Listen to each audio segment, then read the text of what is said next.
Okay, I'm reloaded. Big Dappuccino here. This isn't going to be a long video, but I just had to do a video because I got a surprise in the mail.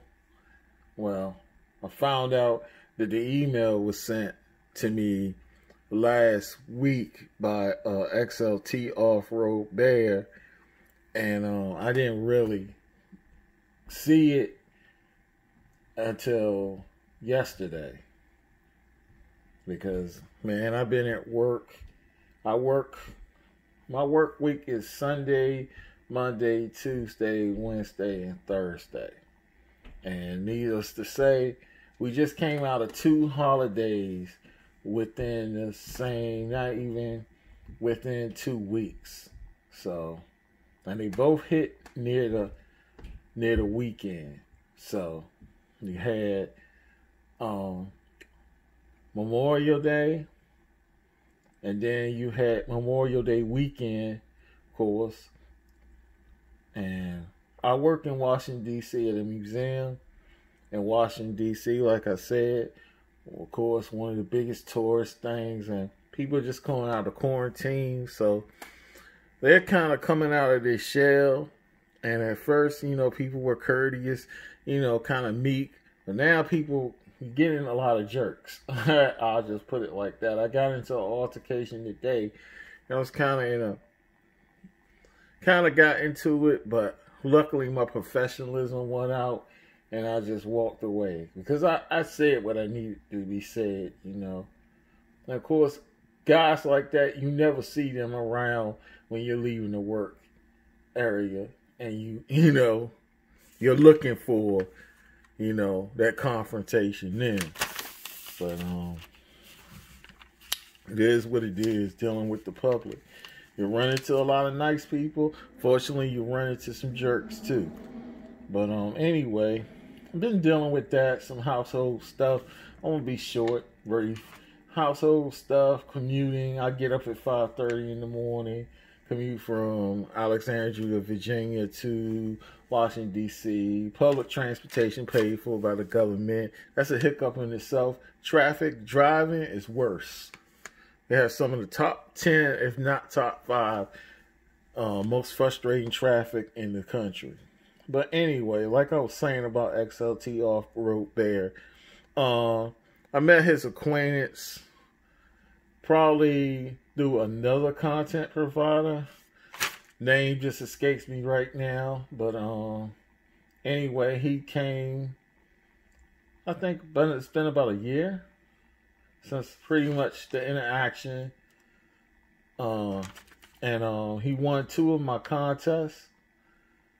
Yeah, he won 2 of my diecast contests on my channel. And he sent some very generous gift boxes. And we have a rapport for me replying to stuff on his channel, him replying to mine. Kind of kindred spirits, except for he loves Ford and I love Chevy. But I love all cars, to be honest. You know what I'm saying? I have a soft spot for some certain castings of Ford. And one of them, believe it or not, is the Ford Maverick and the Ford Pinto are pretty much on the same platform. And he showed a Ford Pinto, and I've been looking for one. And lo and behold, he sent me this. And he said, well, that's my real name, Damien, if you don't know. Of course, I go by Big Dappuccino on my channel. Damien, I hope this finds you well. You recently commented that you were looking to pick up a good Ford Pinto casting. I have a second one of these Motor Max Fresh Cherries and wanted to give it to you. You be well, my friend, from XLTOffRoadBear. That's so generous. And they, like I said, this was worth it. Any BS that's been going on, household issues and stuff I'm going through, anything. My first Motor Max. See if I can get it out of it's kind of stuck on the thing. I should have got it out. Bear with me, folks. technical.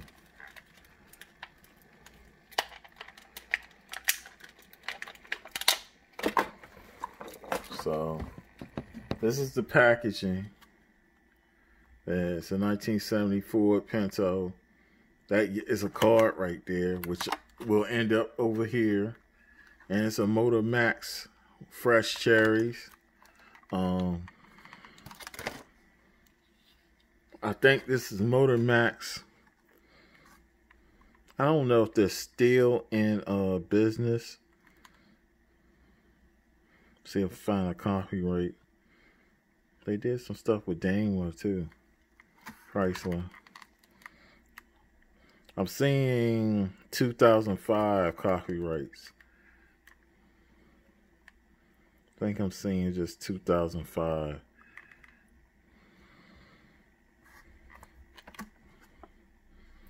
And the car itself is not yellow. It's actually orange, like a dark orange. And it looks mighty sweet. Is the hood open?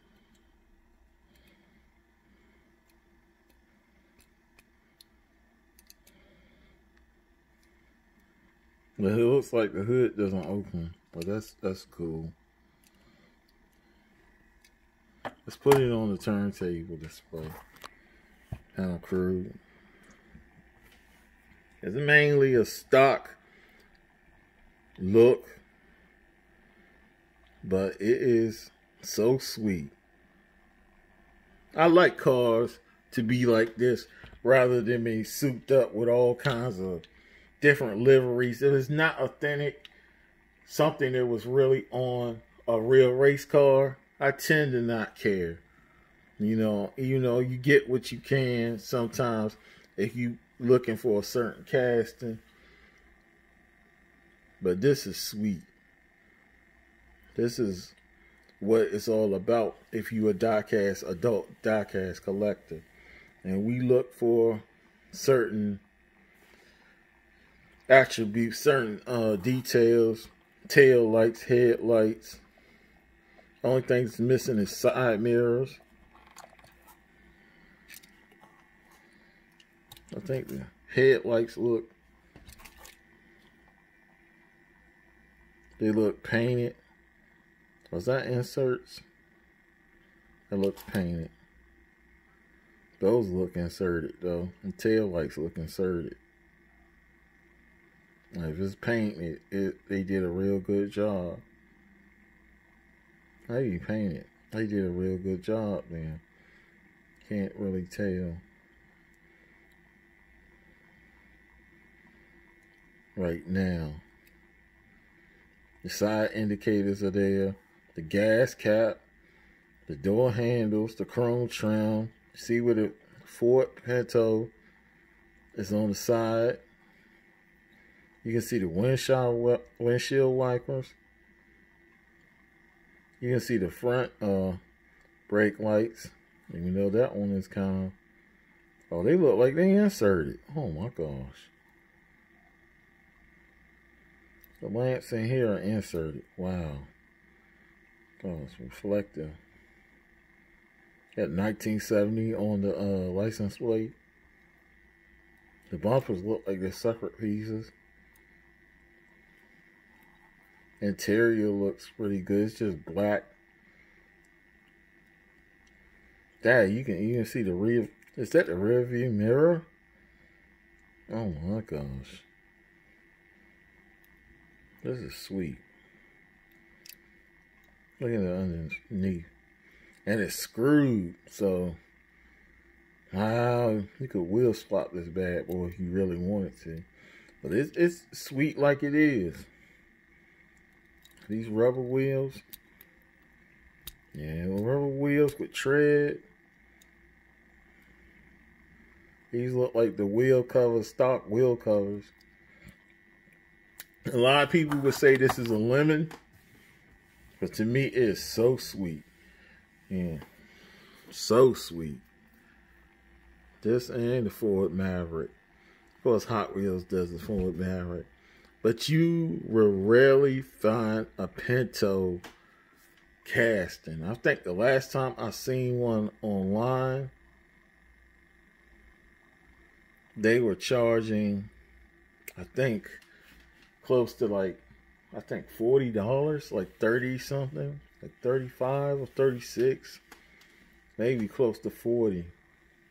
And I seen one that was a little higher than that, because it's pretty much a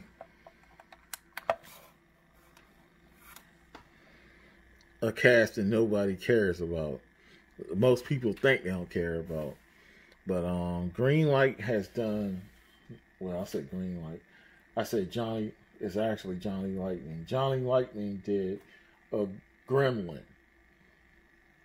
And of course, the Javelin is a little more, and the Matador, a little more respected.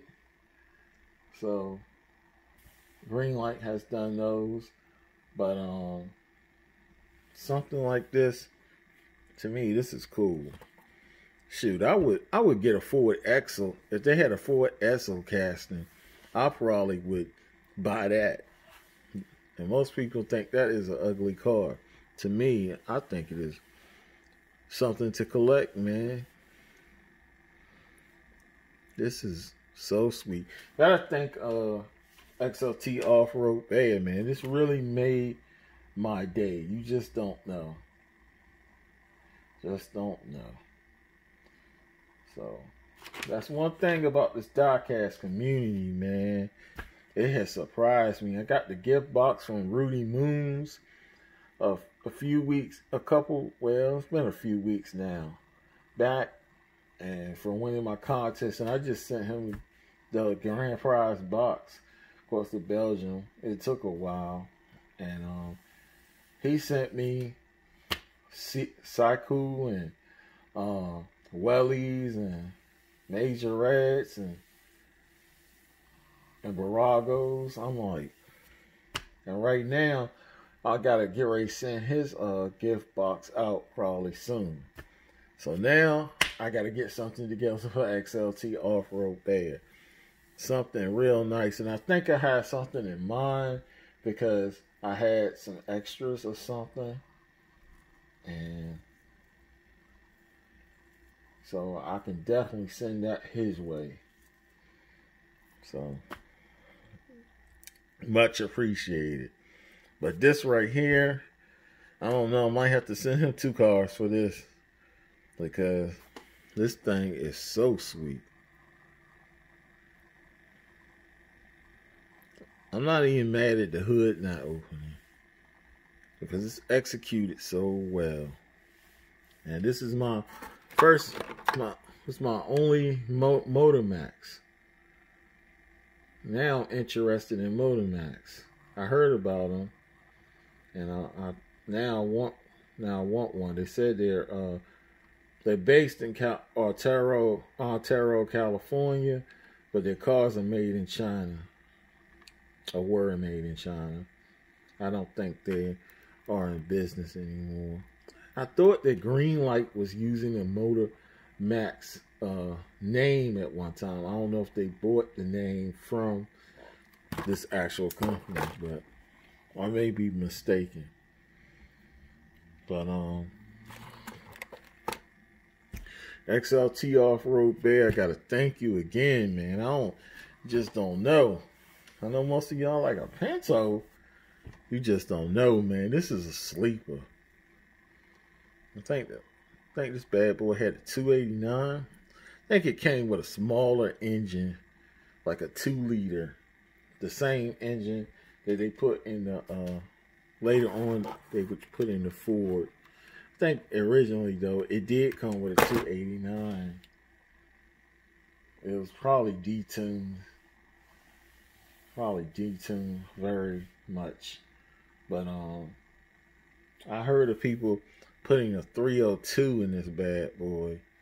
I did a simulator. I think I played Forza a couple of years ago, and they had this car in there, and I think I think it was either a 302 or a 318, because they had engine choices to swap. And I think I had a sequential I mean, my fault. Centrifugal supercharging unit in a video game. Of course, many of these, you don't see these on the street like that. If you see them, most people have them. Probably a collector or something like that. But a lot of these, man, people dogged them. They ended up getting sacrificed or ended up getting crushed.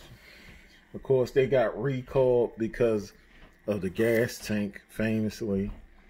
It exploded. It was just a major flaw. Like so many others, like the Chevrolet Corvair said it had problems too with the rear engine. But they tried to rectify that later, but the damage had been done. Well, that's it, man. I haven't even done odds and ends. I'll probably hit you with odds and ends from my last video. I think that's show and tell number 119, if I'm correct. Yeah, I think I got hit you with the odds and ends portion for that. Probably do that Thursday. I have a lot of time off next week, so hopefully I'll be able to get into some peg hunting and stuff. Gotta do some cleaning up, some cracking of stuff that's around, some organizing, get some plain old cases and stuff like that. Maybe do some peg hunting videos. That's pretty much it, man. I'm rambling, and that just goes to show, man, this diecast community is something else. Thank you, XLTOffRoadBear, for the sweet Motor Max Pinto. Yeah, I got to get something together for you, man. This Big Dappuccino signing out. You know the motto, show a little love for the diecast, and that's what XLT did, man. Definitely. Peace and blessings, everybody.